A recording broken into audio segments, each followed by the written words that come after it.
tutorial I'm going to show you how to do the shell stitch. It requires you to know what the single crochet stitch is and what the double crochet stitch is.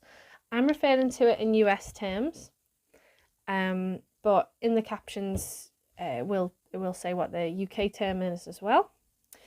So what you need to begin with is you need to begin with a multiple of 6, okay? So when you chain, it might say in the pattern, it might not. If you're just doing a sample like what I'm doing here today, you need to use a multiple of 6, okay? So just for the sample, I'm going to do 24. Okay, so chain the amount that you need, and remember it needs to be a multiple of 6. Here I have a chain of 24, which is a multiple of 6, and what I need to do now is I need to add an extra 2 chains, so multiple of 6 plus 2, and I'll show you how to do the first row. Now, setting up the shell stitch is a little bit tricky, but with a bit of practice you'll manage okay. So these are the 2 extra chains that I made. I have chained a multiple of 6 plus 2. Now that is 26 stitches, chains in total. And the reason for the extra 2 is they are going to be the first single crochet, okay? So what we need to do is we need to make a single crochet into the second chain from the hook. So we never count this, we always count after the hook. So 1, 2. Into that second chain, I'm going to make a single crochet.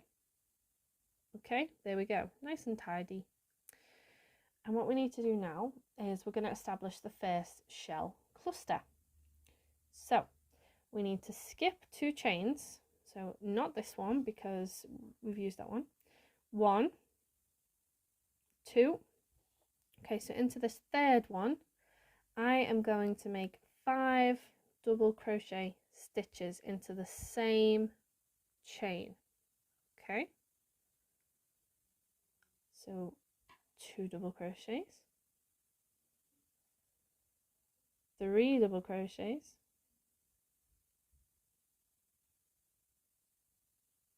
4 and 5. Okay, so it opens up like a fan. Okay, so 5 double crochet stitches there.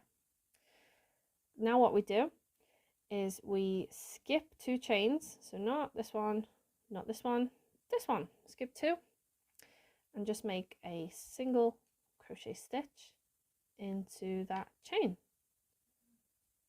Okay, yarn over, skip 2, so not this one, so 1, 2, and into that third one, do 5 more double crochet stitches. This is our second shell.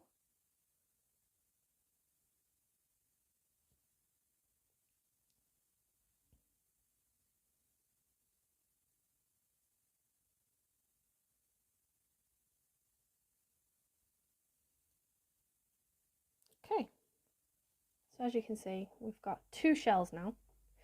Now all we do to the end is we continue this process. So skip 2, make a single crochet, skip 2, do a 5 double crochet cluster, and so on right to the end.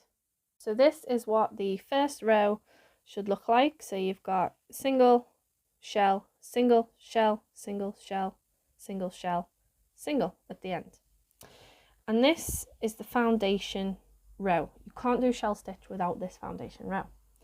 The next 2 rows that I'm going to show you, they are repeated throughout to get that shell pattern. So the first thing we do is, if we imagine that the shell stitch is peaks and troughs, okay? So the peak is the top of the shell and the trough is where the single crochet stitch is.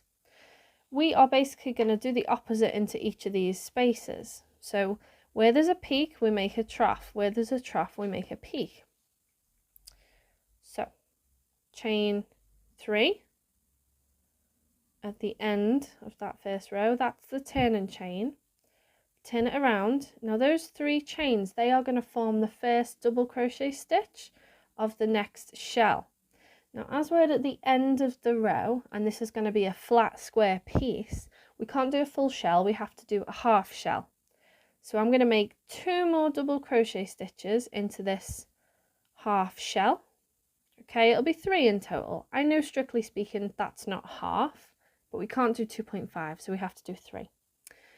So if we go to the shell, we've got 5 clusters. Now we're not skipping or counting at this point, we are just going with the pattern of the stitches. So I've done 3 double crochets, and that was into the single crochet stitch.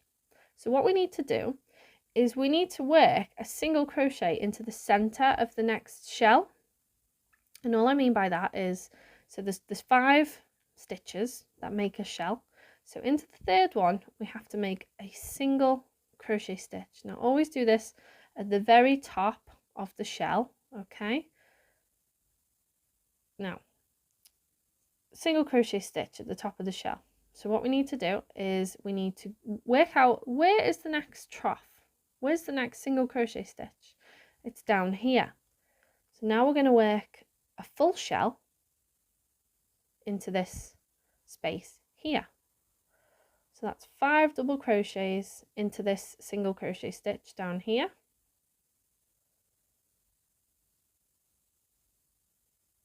Five. Okay. So here's what we've got. We've got a half shell of 3. We've got a single crochet here on the top of this shell, and we have a new shell here. Now if you see, the next stitch is in the middle of this cluster. So go into the top of the center double crochet stitch and make a single crochet. And as you can see, that kind of pins it down, that pins the shell down in place. So skip 2, 1, 2, and then in that third one, that's the single crochet stitch. So we need to do a full shell. I'm going to keep doing this the whole way until we get to the end. When you get to the end, you need to do exactly what you did at the other end. You need to make a half shell into that last double crochet stitch, single crochet, sorry. And there you have it. Okay, if you do a half shell, it will keep the edge flat or as straight as possible. So that was the second row. And the third row works in the same way, but we do the opposite of what was in the previous row. So I've chained 1, okay, just chain another one there. That will be my first single crochet stitch if I chain 2. Okay, and now I'm going to aim for the first single crochet stitch of the row because I need to make a shell. So like I said, with peaks and troughs, aim for your first trough. Okay, 1, 2, 3, 4, 5. Okay, so what we have here is we have single crochet, cluster, okay, and then the next one is a single crochet into the top of this shell, single crochet, and then aim for the next trough, the next single crochet, and work another shell into the top of that stitch. Okay, and we continue doing this to the end. So you see I've mirrored what I did in the previous row. I've just ended with a single crochet stitch into the last stitch there. Now this will obviously need blocking to be pinned out, but you get the gist of this is how shell stitch works. Now in the patterns that you look at, the shell might be slightly different, it might be taller, it might be smaller, but the principle is the same. So peaks and troughs all the way along.